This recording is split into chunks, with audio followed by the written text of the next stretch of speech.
আগের বার বলেছিলাম 2011-য় বদলা নাই বদল চাই, আর এবার বলছি বিজেপি হাটাও দেশ বাঁচাও। হামলা যতই করো, বিজেপিকে বয়কট করো।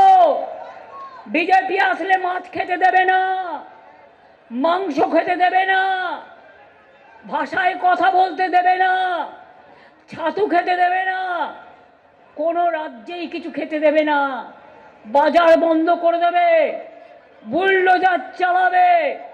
বিহারে দেখেননি ভোটের আগে নীতিশ কুমার আর ভোটের পর ফিনিশ কুমার?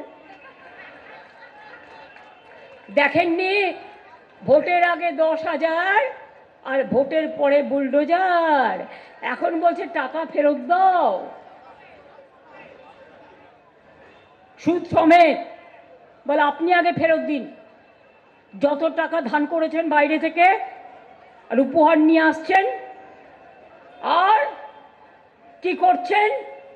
কখনো বাঙালি ও বাঙালি ভাগাচ্ছেন, কখনো হিন্দু মুসলিম ভাগাচ্ছেন, কখনো কাস্তে কাস্তে বিভক্ত করছেন। আর আপনাদের কিছু লোক জেলায় জেলায় বসে, বনসাল টাইপের কিছু লোক। আমি আরএসএসকে আগে শ্রদ্ধা করতাম, গান্ধীজির মৃত্যুর পর করি না।